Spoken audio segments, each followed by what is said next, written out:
Assalamualaikum warahmatullahi wabarakatuh. Apa kabar teman-teman semua?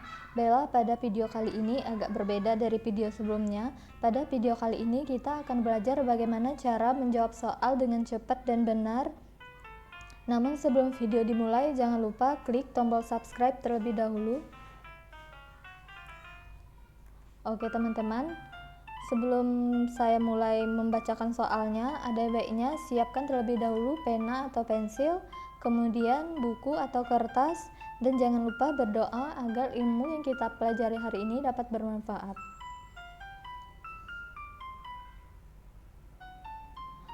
Baiklah teman-teman, kita langsung saja pada soal yang pertama.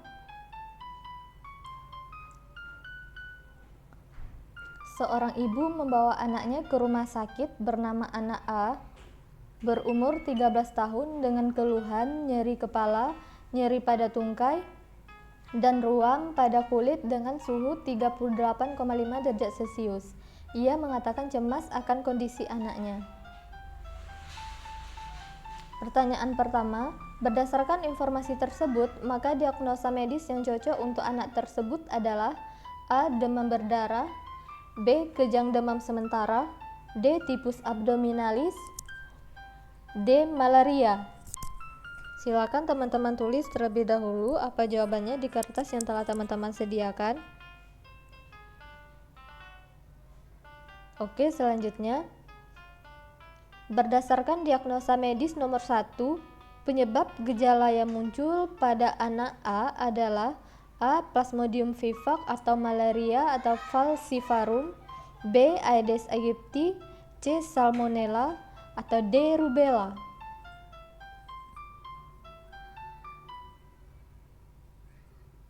Oke, jika sudah dijawab, kita langsung ke soal berikutnya.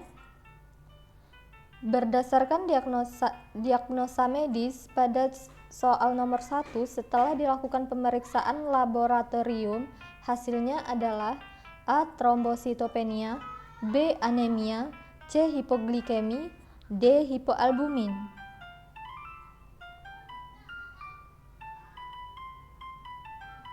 Silakan ditulis dulu teman-teman jawabannya.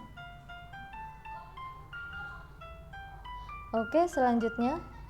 Berdasarkan diagnosa medis pada nomor 1, maka diagnosa keperawatan yang tepat adalah A. Kecemasan orang tua berhubungan dengan kondisi anak, B. Hipertermi berhubungan dengan proses infeksi, C. Kekurangan volume cairan berhubungan dengan asupan cairan yang tidak adekuat, D. Nyeri akut berhubungan dengan proses infeksi.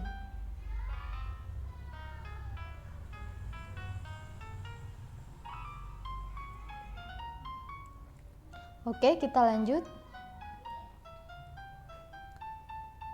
Soal yang kelima, berdasarkan diagnosa keperawatan pada nomor 4, maka rencana tindakan keperawatan yang tepat adalah A. Kaji mekanisme coping yang digunakan pasien untuk mengatasi ansietas di masa lalu, B. Kaji suhu tubuh pasien, C.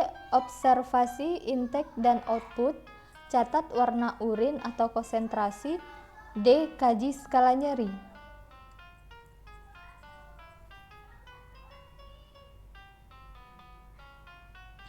Oke, berikutnya. 1. Lembar penerimaan berisi biodata, 2. Data dasar, 3. Lembar riwayat medik atau penyakit, 4. Catatan perkembangan. Soalnya,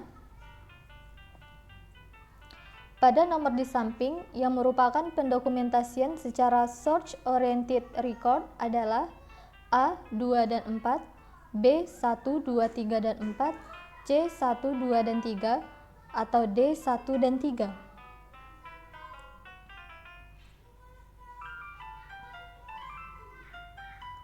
Oke, berikutnya.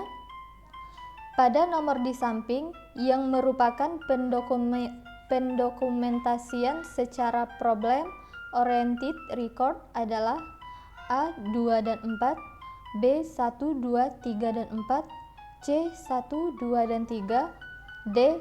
1 dan 3.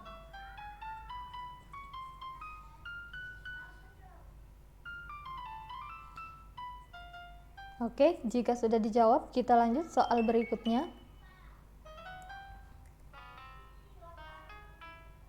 8. Peran perawat dalam melaksanakan kegiatan atas pesan atau instruksi dari perawat lain, sehingga sebagai tindakan pelimpahan tugas yang diberikan merupakan fungsi perawat sebagai A. Independen, B. Dependen, C. Interdependen, atau D. Delegasi.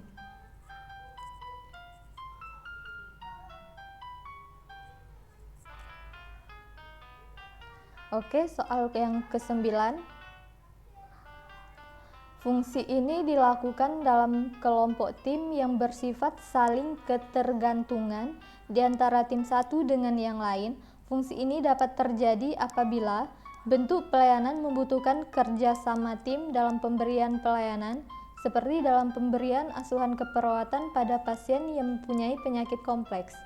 Fungsi ini disebut A. Independen, B. Dependen, C. Interdependen, atau D. Delegasi.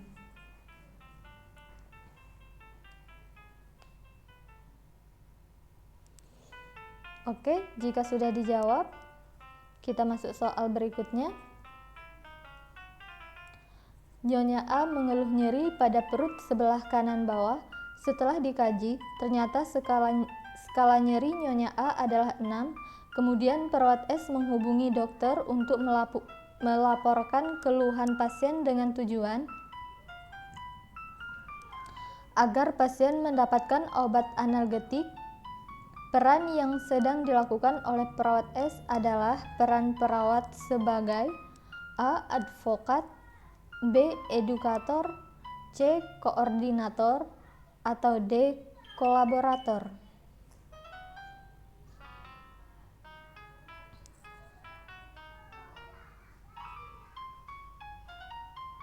Oke teman-teman, jika sudah dijawab, kita masuk ke kunci jawaban. Nomor 1, A. Demam berdarah. Nomor 2, B. Aedes aegypti. Nomor 3, A. Trombositopenia. Nomor 4, B. Hipertermi berhubungan dengan proses infeksi. Nomor 5, B. Kaji suhu tubuh pasien. Nomor 6, D. 1 dan 3. Nomor 7, A. 2 dan 4. Nomor 8, B. Dependen. Nomor 9, C. Interdependen. Nomor 10, D. Kolaborator. Baiklah, silakan dihitung jumlah jawaban yang benar dan jawaban yang salah. Tujuan kita untuk menghitung soal jawaban benar dan salah adalah untuk mengukur sejauh mana kemampuan kita dalam materi yang dipaparkan di dalam soal tersebut.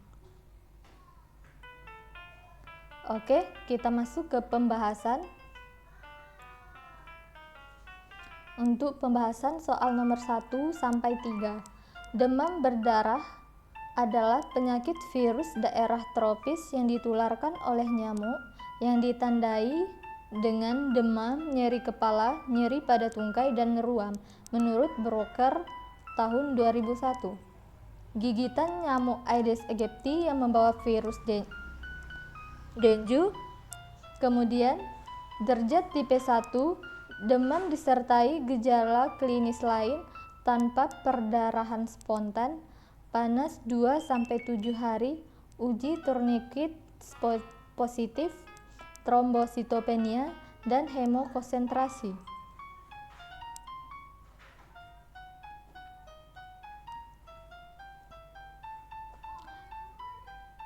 Tips dan trik pada soal nomor 1 sampai 3, teman-teman pahami dan hafalkan aspek tentang demam berdarah secara rinci. Kemudian berikutnya, diagnosa keperawatan yang tepat adalah hipertermi berhubungan dengan proses infeksi.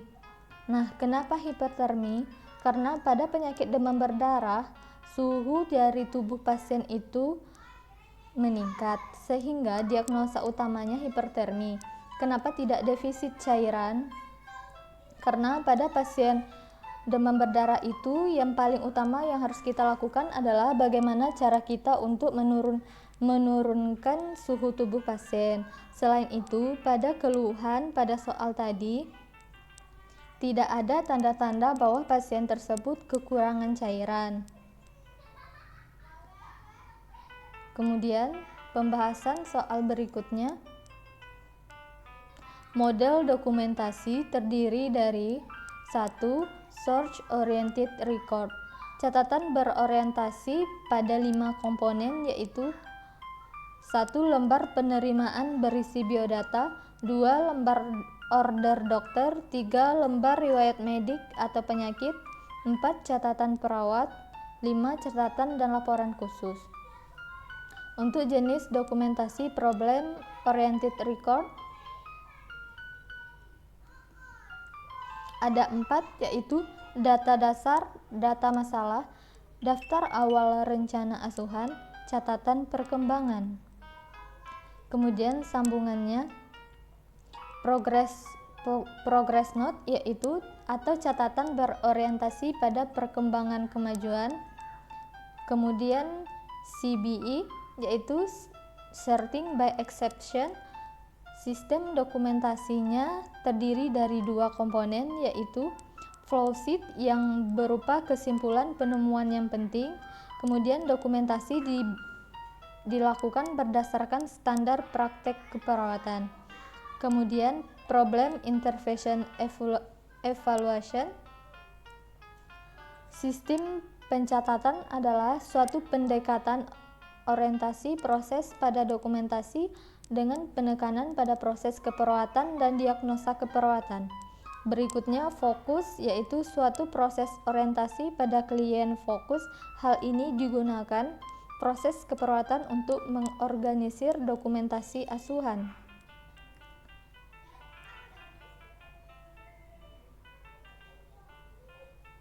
Berikutnya, untuk soal nomor 8 dan 9, menurut Hidayat tahun 2004 halaman 30-32, dalam menjalankan perannya, perawat akan melaksanakan berbagai fungsi, diantaranya fungsi independen atau yang biasa kita sebut fungsi mandiri, fungsi dependen yang biasa kita sebut fungsi berdasarkan pesan atau instruksi dari perawat lainnya, fungsi interdependen yaitu bersifat saling ketergantungan. Kemudian peran perawat menurut Konsorsium Ilmu Kesehatan tahun 1989 terdiri dari peran perawat sebagai pemberi ASKEP, peran perawat sebagai advokat klien, peran sebagai edukator,